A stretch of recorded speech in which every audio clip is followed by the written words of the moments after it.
Ayan, nag-record na lang po ako. Good evening, everyone. Welcome to our Friday prayer and meditation.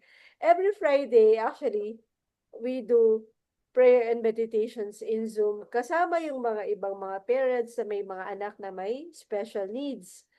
Okay, we do this kasi nga naniniwala tayo na hindi sapat ang science lang.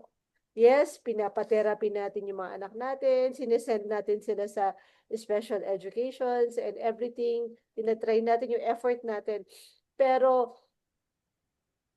kung wala ang pananampalataya natin sa Lord, kulang yun, okay? Siyempre, nandiyan ang miracle ng Lord para lahat ng ginagawa natin magiging more effective. At isang miracle lang sa Lord, katumbas ng ilang-ilang maraming-maraming oras ng therapy. Ganun yun. Iba talaga ang Lord pag kumilos siya. So, kailangan lang natin maniwala. So, welcome in our meditation for tonight. So, actually, mabilis lang to kasi nga, uh, medyo not feeling really well. Ayoko lang na hindi ituloy yung prayer natin tonight kasi medyo ang tagal na natin ding hindi masyadong nagpe-prayer. Tapos, hindi ako nakakapag-record dahil nga wala kaming internet connection. So, nagpakabit na ako ng ibang internet connection for tonight. So, ang mangyayari nito talaga is parang ano lang tayo, nagde-devotional lang tayo. So, let me share my screen. Ayan. So, ang reading natin ngayon is about nasa Jeremiah 17. So, this is Jeremiah 17. Ayan, Jeremiah 17. We will start at verse 5. May wisdom from the Lord. Let's read. This is what the Lord says. Cursed are those who put their trust in mere humans, who rely on human strength and turn their hearts away from the Lord. They are like stunted shrubs in the desert with no hope for the future. They will live in the barren wilderness, in an uninhabited salty land. But blessed are those who trust in the Lord and have made the Lord their hope and confidence. They are like trees planted along the river bank with roots that reach deep into the water. Such trees are not bothered by the heat or worried by long months of drought. Their leaves stay green and they never stop producing fruit. Okay, again, I will read it again. I pray na the Lord will talk to you, the Lord will teach you new things na personally mangungusap ang Lord sa heart ninyo habang binabasa natin to. Okay? Let me read again sa Jeremiah 17, verse 5. This is what the Lord says. Cursed are those who put their trust in mere humans, who rely on human strength and turn their hearts away from the Lord. They are like stunted shrubs in the desert, with no hope for the future. They will live in the barren wilderness, in an uninhabited salty land. But blessed are those who trust in the Lord and have made the Lord their hope and confidence. They are like trees planted along the river bank with roots that reach deep into the water. Such trees are not bothered by the heat or worried by long months of drought. Their leaves stay green and they never stop producing fruit. Wow, I really love that they never stop producing fruit. So, for tonight, um, magiging ano lang siya talaga, devotional lang tong atin kasi nga, mabilis lang yung ating prayer for tonight. Pero I hope the Lord has talked to you about this, ano natin, Bible reading natin. I really like this kasi gustong-gusto ko talaga yung sa verse 7 yung, but blessed are those who trust in the Lord. Kasi yung meaning ng blessed dito, happy. But happy are those who trust in the Lord.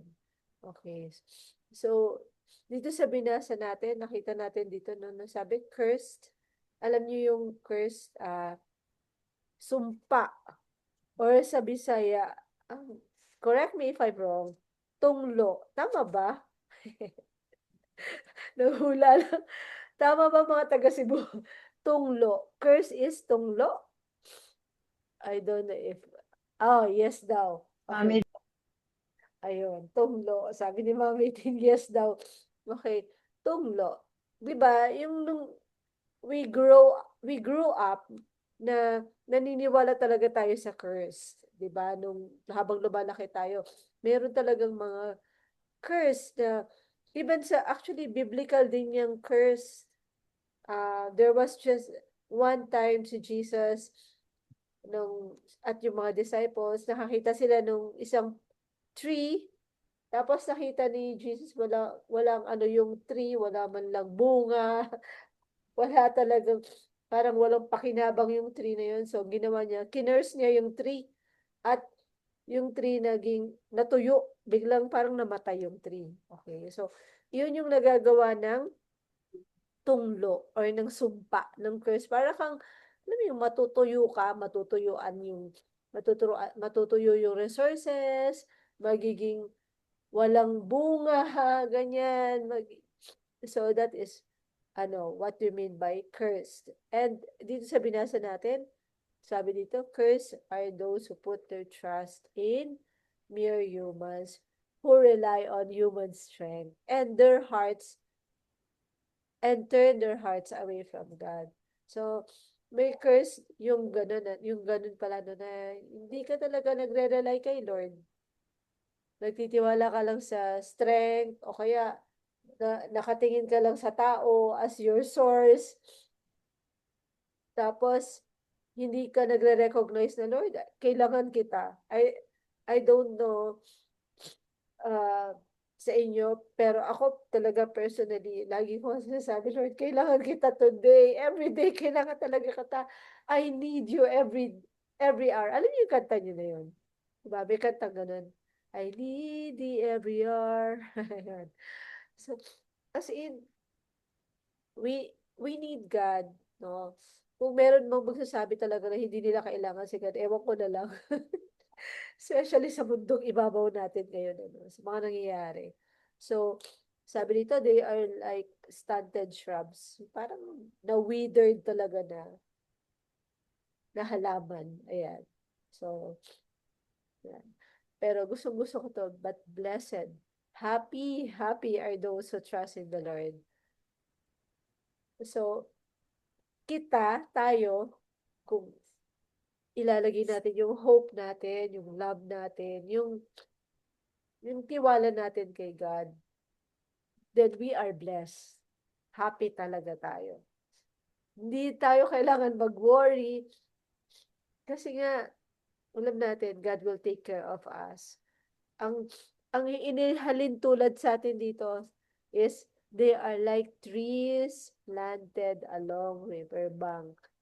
Di ba yung mga puno na nakatanim malapit sa sapa, gano'n, ano.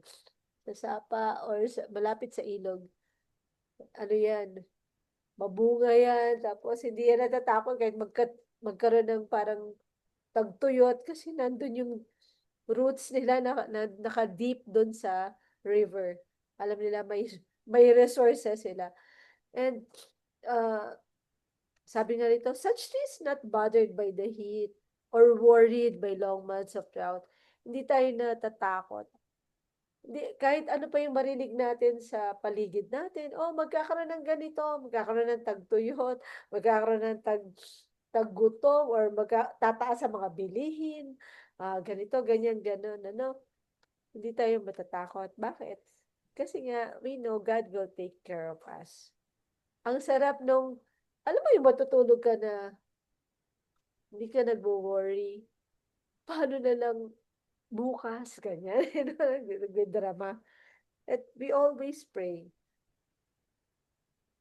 kung maraming pangangailangan ngayon sa pamilya mo, there's only one answer na alam ko talaga, and that is to pray, to trust God, magtiwala tayo kay God, at mag-pray tayo sa Kanya. Gustong-gusto ko tong their leaves stay green and they never stop producing fruit. Sino sa inyo dito yung gusto nyo palagi kayong fruitful? Alam niyo yung fruitful, yung lagi kang mabungahon, lagi kang lahat ng gagawin mo may positive outcome. Alam mo yun, meron kasing mga ganong tao na kahit anong gawin nila, parang sobrang successful sila. Kahit anong gawin nila, parang nagiging, yun nga, may magandang resulta palagi. Okay? And I believe na those people who put their trust in God, ganun talaga yung nangyari. We always, there's always success, there's always positive outcome. Sabi nga, kapag ikaw may Jesus ka sa heart mo, you have a personal relationship with Jesus. Hindi hindi religion, no? Kasi we can be so religious and yet wala tayong personal relationship with Jesus. Pero kapag tayo may personal na relasyon kay Jesus, kahit saan ka ilagay, kahit saan ka dalhin, magiging fruitful ka pa rin. Hindi nakabase yung fruitfulness mo, yung pagiging blessed mo sa lugar na kahit saan lugar ka ilagay, blessed ka pa rin kasi kasama mo si God. Parang parang si Joseph. Ewan ko kung kilala niyo si Joseph sa Bible. Si Joseph the Dreamer. Si Joseph the Dreamer. Kung saan-saan na siya napunta, di ba? Kung napunta siya sa presohan, nakulong siya. Grabe pa rin yung blessing sa kanya. Napunta siya dun sa isang, kay Potiphar, yung isang leader dun sa Egypt, no? Para naging, slave siya dun. Grabe pa rin yung blessing ng Lord sa kanya. Binibless ni God yung household ni Potiphar because of him, dahil nandoon siya. Tapos, nakarating siya sa palace dun sa kay Pharaoh, dun sa Egypt, binless pa rin siya. So, kahit saan siya ipunta, binibless siya ng Lord. So, ganun din sa atin. Okay, so, anything that you want to add po, bago tayo mag-pray? Mami Net, Mami, gusto. Yes, I just want to add, napakaganda nung sinabi mo na tayo, lalo na sa journey natin, napakahalaga na tayo ay nagtitiwala sa Panginoon. At ang ating pagtitiwala sa Panginoon ay dapat may kapartner, ang mga kapartner ng ating trust sa Panginoon ay ang ating pag-surrender sa Kanya, so surrendering ourselves to His will. Ang ating pagtitiwala sa Panginoon ay makikita rin kapag tayo isinisik natin always His wisdom, yung bang hindi natin pagpipilitan yung gusto nating mangyari sa sarili natin, but we have to submit ourselves to His will always. Of course, napaka-natural naman sa isang magulang na mangarap ka ng something very hopeful for your child.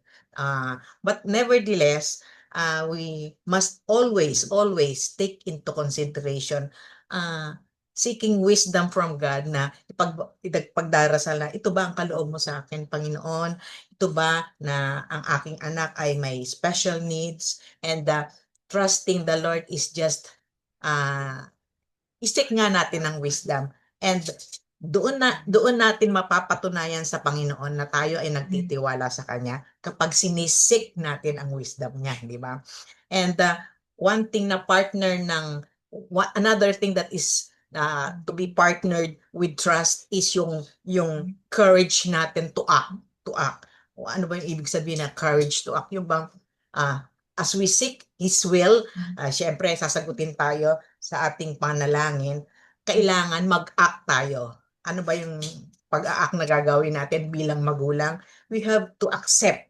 We have to accept kung ano ang kalagayan ng ating mga anak. At the same time, ano bang aksyon ang gagawin natin? We still have to care for them. I-push pa rin natin ang mga kung ano man yung pangarap. Hindi tayo dapat, ano ba yan, nadi-discourage. Di ba? Nadi-discourage. And the most important one is yung kapartner ng trust is our obedience. Hindi ba tayo, masasabi natin nagtitiwala tayo sa isang tao at lalo na tayo nagtitiwala talaga sa Panginoon pag ipinakikita natin ang ating pagmamahal through obedience. Ang obedience kasi yan ang love language natin kay God. Hindi mo pwedeng sabihin, sasabihin natin, di ba? Ay, love ko si God. Love ko si God pero ayaw mong sundin ang gusto niya.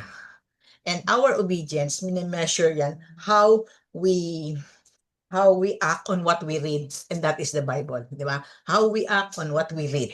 Kasi mahal ko si God pero hindi ka naman nagsisik na basahin ang salita niya. Paano man na para rin yan sa isang tao, di ba? Pagka gusto mo siya talagang, lalo na sa isang lalaki, pag gusto mo talaga siyang makilala, gagawin mo ang lahat ng paraan para makilala siya. Katulad din ng Panginoon na kung talagang gusto mong makilala ang Panginoon, aalamin mo kung ano ang nature ng ating Panginoon through His Word, and that is reading the Bible. Parating-parati, the bottom line is reading the Bible, di ba? Kasi it's God's Word, di ba? Yun lang. Correct. Thank you, Mami Net. Kasi nga, di ba, relationship to This is Yes. two-way always. Di ba, Ayan. yung communication, pag relationship, merong time na tayo makikipag-usap kay Yeah. God. Tapos si God makikinig sa atin. Mm. Pero the other way is, si God naman makikipag-usap sa atin at tayo naman makikinig kay God. Most of the times, ang Lord makikipag-usap sa atin through the Bible, sa Word of God. Sometimes, makikipag-usap siya sa atin, may ibibigay siya sa ating thoughts, kakausapin niya yung spirit natin, alam natin si God yung nagsasalita na yon, 'di ba? Sometimes ang Holy Spirit mangungusap sa atin na o medyo hindi maganda yung nasabi mo kanina, mga ganyan. Magkikipag-usap. Pero most of the times, kung hindi naman nagsasalita ang Lord ng ganun sa atin, we read the Bible. Kasi yan talaga yung pagkain yan. Pagkain ng ating spirito. Ayan. Kasi sabi nga, di ba, sabi ni Jesus, man does not live by By bread bread alone, alone. but by every word that comes out from the mouth of God. Kaya nga lagi ko sinasabi sa inyo, mag-invest tayo sa magandang Bible or magkaroon tayo ng sariling Bible. Iba pa yung dinownload natin sa ating cellphone.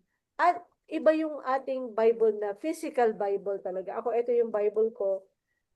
Kaya nakita niyo, marami siyang mga partitions. Gumagamit ako ng ganyan. Ibig sabihin, nandito na ako, nagbabasa ako dito. Tapos ito pa, may partition dyan, nagbabasa din ako dyan, yan. May partition. So, iba-iba yung binabasa ko. Minsan, isang chapter sa ganito, isang chapter sa ganito. Kasi nga, I want to know God more. Gusto kong malaman yung mga thoughts niya, yung mga iniisip ni God, yung nasa puso niya. Kasi mababasa mo yung mangungusap si God sa'yo through the Bible. Ay, Mami Josie, may catch, Yes, may gusto akong share ka pala sige about the po. Bible. May catch ako dyan na tayo, let's say for example, sa ating mga anak, natutuwa tayo kapag ang anak natin nakikita natin na maalaga sa kagamitan. Mhm. Ayan, ang galing, parang pinipraise natin ang anak natin whenever we see our children that they are in order, napakalinis ng gamit. But then, when it comes to God, uh, considering considering na tayo ay anak ng Panginoon, hindi siya natutuwa kapag nakikita niya na ang Biblia natin ay napakalinis. Ibig sabihin, pag napakalinis, hindi mo man lang binubuksan. Parang gano'n, di ba? Pero pag ang Biblia, pag nakita ni God na ang Biblia natin, gulagulanit na, nagkukusulat, tuwan-tuwa Oo. siya doon. Parang contrasting, di ba? Oo. Contrasting. Di ba? So, ang Panginoon natin bilang ating magulang nga, ay hindi siya natutuwa. Ay, itong anak ko nito, hindi ako natutuwa sa ginagawa niya. Yung Bible, nakalandun lang sa shelf. So, ang linis-linis. Ibig sabihin, ibig sabihin Hindi niyan sa ating nagagalaw. Panginoon, hindi natin pinapansin yung Biblia, hindi natin pinapansin yung salita niya, di ba? It's very contrasting sa atin ng mga magulang na pag nakikita natin yung mga anak natin na, uy, ang ganda-ganda, ang linis-linis, parang ang paliwanag sa atin ng kalinisan ng ating mga anak napaka mahal nila yung isang gamit na iniingatan nila. Parang salungat doon sa ating pag-treat sa Biblia, di ba? Na napakalinis, nandiyan lang sa shelves. Ibig sabihin, hindi mo pinapansin, hindi mo ginagalaw, hindi mo binabasa. Tama, correct. And so, gusto ko magtanong sa inyo dito, sa mga nandito sa atin, ano, sino sa inyo yung wala pang physical Bible? Kasi meron ako, pwede ko kayong bigyan. I have. Especially yung mga taga Cebu. Sino dito yung, you need a physical Bible, wala ka pa. I'm going to give you a physical Bible. Meron ako dito sa bahay. Pero pwede yung large print. Ay, patay. Pero Kasi malaki din yung yung Bible, medyo malaki-laki ng konti. yung Hindi lang, Bible ko kasi, sinulatan ni Matthew, ginawang drawing book. Nakita ko na lang, oh my goodness. Ginawa niyang drawing book. Pero ayun. naghanap kasi ako sa PCBS Oh, ng large print. Wala na daw ayun. silang available na large print. Kailan ka Sabi ko, galing doon? paano sa mo ng delivery? Wala pala gining Ay, mami. try Ma'am, nyo, wala. try nyo sa Shopee. Baka meron. I think ha. Mami, sa Everything. Robinson Cybergate, mami. Ayan, Robinson ito. Cybergate, PCBS. Hindi, itong hawak ni Mami OMF Shopee. lit. Kita nyo? OMF. Meron akong ganyan. Yan ang meron ako dito sa bahay na pwede kong ibigay sa inyo. It's English. Good News translation. Yes, Mami GNT ba? siya, Mami Jo. Kasame lang siya nung parang NLT yung translation NLT. niya. Oo, parang Pero NLT. GNT siya, same lang sila sa NLT. Oo. Sige. Sabi ni Mami Babs, siya daw gusto niyang, ng Mami Bible. Josie, meron akong, I want to suggest something, or pwede mong i-consider my suggestion, ano? Sige, sige. Ah, ah, ah, pwede ba nating gawin na this prayer and meditation, parang, you will announce the topic and then, parang nagba-Bible study tayo. Sige, sige. Parang ganito na, di ba magsasabi ka ng topic and then you can also para malalaman din ng mga mag-a-attend na parang ang iniisip ko kasi dito, parang tayo rin habang tinutulungan natin yung mga kasama natin mag-aral talaga ng Biblia. So mag-aano ka ng topic and then you can also yung mga inclusive verses and then they will study ahead and then syempre you will discuss sa beginning ikaw magdi-discuss then at the end as you discuss the topic and the verses we can discuss our own insights and then by then and then after the discussion of each and everyone insight kung sino magusto ma-insight we can come up with the application. It's just a suggestion. Parang ang parang iniisip ko rito, by this we can encourage each and everyone to really read the Bible. Parang yung nag-aaral tayo may assignment, yung ganun, di ba? Sasabihin mo yung topic, tapos babasahin niya, di ba? Actually, maganda talaga yung suggestion mo, Mami. Oo. So, we can do that, especially kung halimbawa naka-assign ahead of time. May naka-assign naman ahead of time. Sige, Yes. natin yan, ha? Ang Problema lang sa akin kasi, like katulad ngayon, Yes. talagang naubusan na talaga ako ng oras at ng stress. Yes. Yan.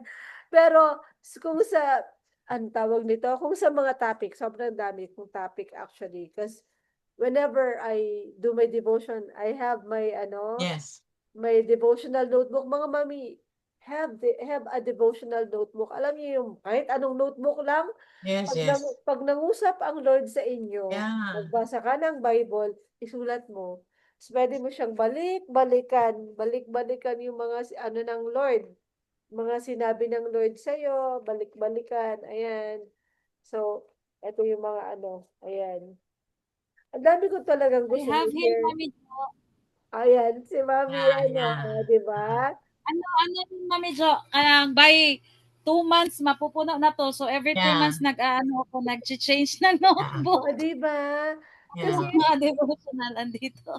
tama, in that way, marami ka rin share dito sa group. Yes. Diba? Yes. Sinasabi ng Lord sa'yo, Yeah. ganyan. Yeah, oo. Share mo yan. Maganda kasi yung ganyan na hindi lang ako yung nag-share, hindi lang si Mami. Yeah. Bawat isa sa atin, sabi yung may sinabi ang Lord sa akin, ganyan, Oo. diba? So, at ang maganda niyan, lahat tayo dito, Magbabasa talaga. At lahat tayo mababasa talaga. at mag-grow tayo. Yes. Lahat, mag-grow tayo sa Yan Lord. ang pinakaano ko kaya ko sinishare to kasi parang diyan ako nag-grow talaga sa pagbabasa at diyan din ako naging interesado talagang magbasa ng magbasa. Yung one of the meetings na inaatanan ko every Monday, we call it the group is we call it Bible Study Fellowship. We have assignments, we have questions to answers, and every week i-discuss namin yung bawat question. Of course, there is no correct answer in this, di ba? Kasi it's how, kung paano mangungusap ang Panginoon sa, the way you will answer the question, kung paano mangungusap ang Panginoon sa'yo. Kasi sasabihin nyo, ay, teka muna, baka mali yung sasabihin ko. There is no such thing as mali.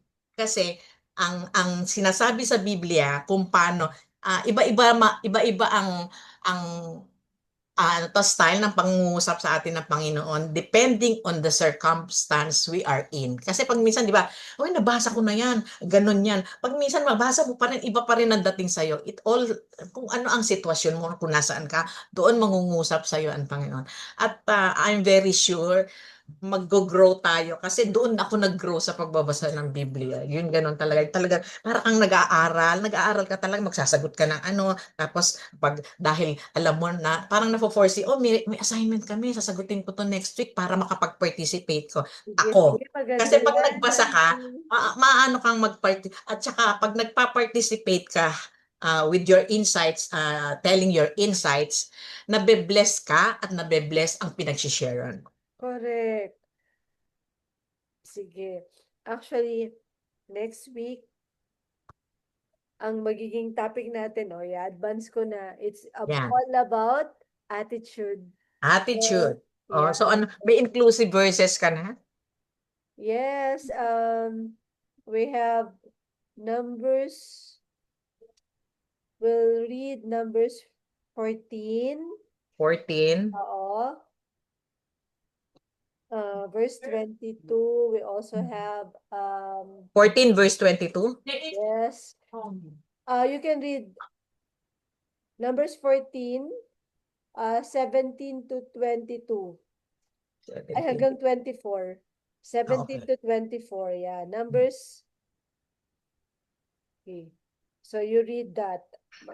So Numbers chapter 14 verses 14 17 to 24. 24. Ayan. And the topic is attitude. About attitude. Ayan. So marami talagang maraming matutunan diyan. Yes. Okay? So for tonight, we're going to have prayer.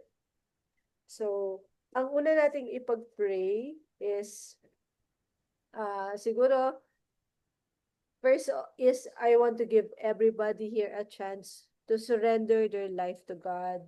Kasi yan talaga yung number one. Before ka mapakinggan ng Lord, kailangan mo talagang make a decision to fully give yourself to Jesus. So, I will lead you in a very simple prayer.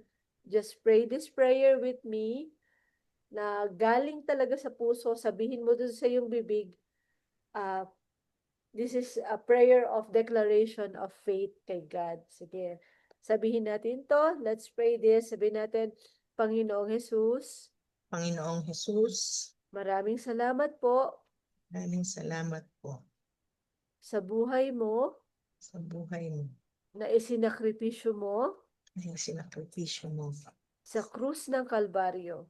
sa krus ng Kalbaryo. Panginoong Jesus, Panginoong Jesus, tinatanggap po kita natanggap kita sa aking puso sa aking puso, bilang aking Diyos aking Diyos. at tagapagligtas. Patawarin mo po ako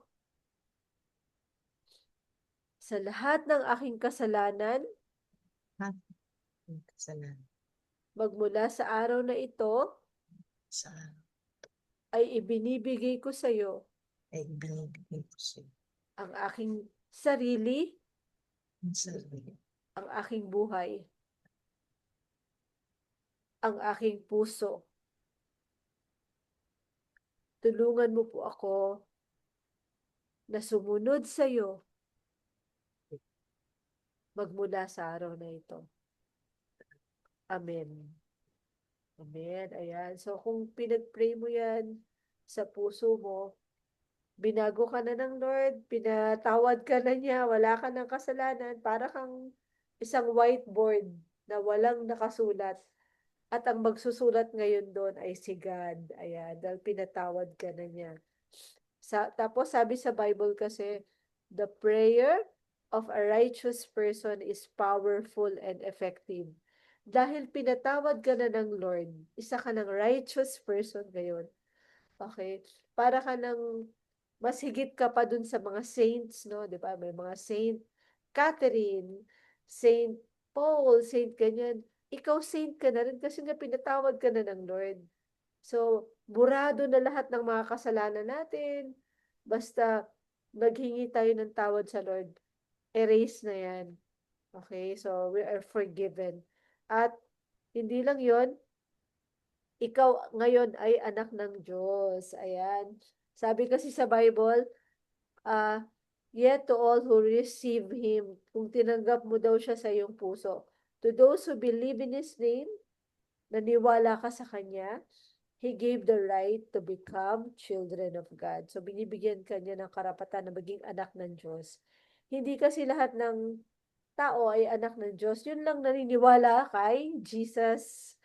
No? Although lahat ng tao ginawa ng Diyos, pero yung iba kasi they don't recognize God, no? Hindi nila pinapaniwalaan si God. So, ngayon, magpe-pray tayo. Mami Mabs, um, sa Monday, i-remind mo ako, dalhin ko yung Bible kasi baka makalimutan ko para bigay ko sa iyo yung Bible. Katulad nung hawak ni Mami Kathy na Bible. And it's going to be your own.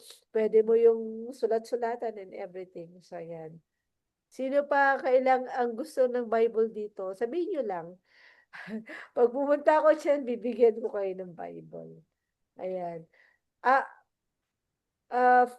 first na pagpe-pray pala natin ngayon is yung dalawang bagay muna. Una, let's pray for our awesome kids. So, syempre, sila talaga yung number one na focus natin, di ba? So, Mami Cathy, can you lead us in praying for our awesome kids?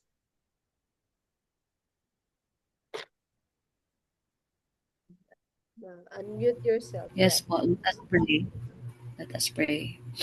Heavenly Father, we praise you, Lord, and we worship you.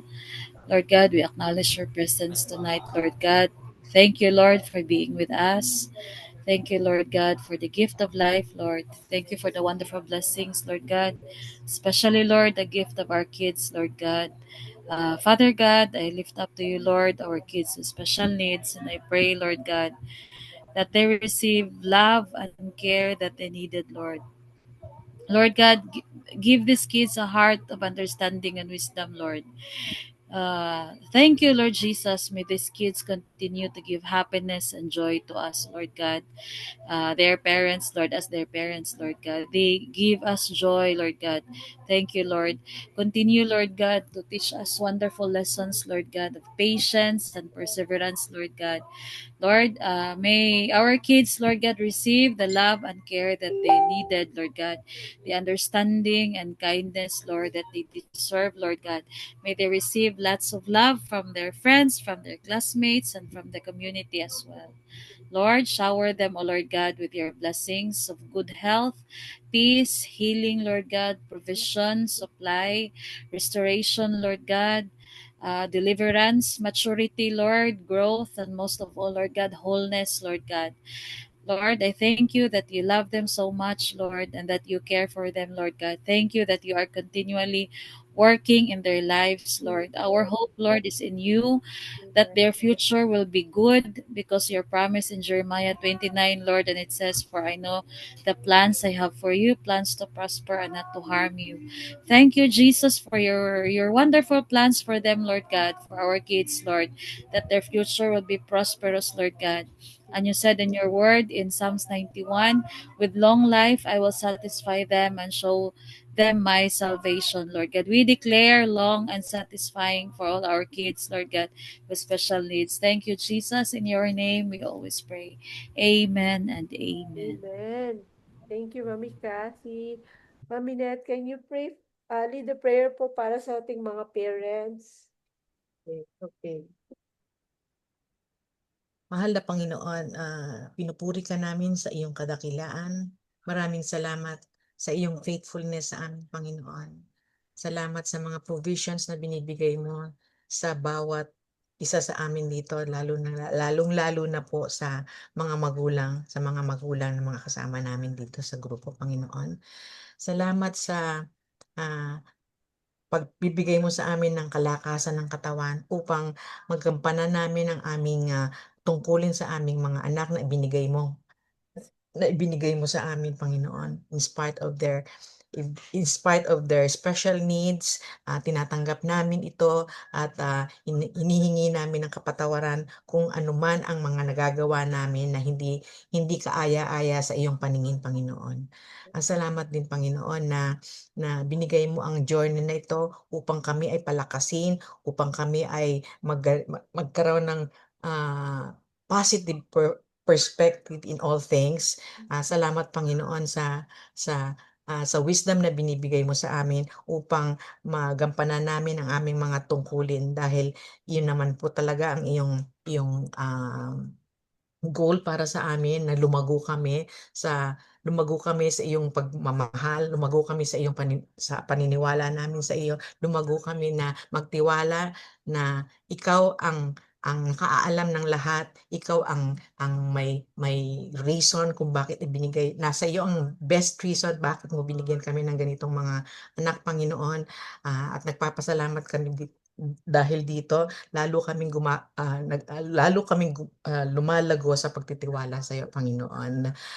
Salamat din sa mga kasama namin na nagiging inspirasyon ng bawat isa. Salamat din sa iyong salita na ah, binibigay mo sa amin upang lalo kaming lumago, para kami lalong maging masunurin sa iyo, Panginoon. At itinataas namin ang aming mga kasamang wala rito. Pagpalain mo po sila, bigyan mo po sila ng mga maayos na pangangatawan at maging libre sa mga anumang sakit, Panginoon. Itinataas po namin ang mga kasama namin dito na may karamdaman. Alam niyo naman po na nagiging hadlang ang anumang karamdaman upang maging masagana ang aming paglilingkod sa iyo. At ito ay hinihiling namin na pagalingin mo ang bawat isang may karamdaman, Panginoon. Yes. And this we all pray in the mighty name of your Son, Jesus, who lives and reigns with you, with the Holy Spirit, one God, forever and ever. Amen. Amen. Thank you, Mami Net, for that prayer. Ngayon naman, let's pray for this prayer request, no? Una, pag-pray natin yung Night to Shine kasi malapit na. We're going to have the Night to Shine on February 21.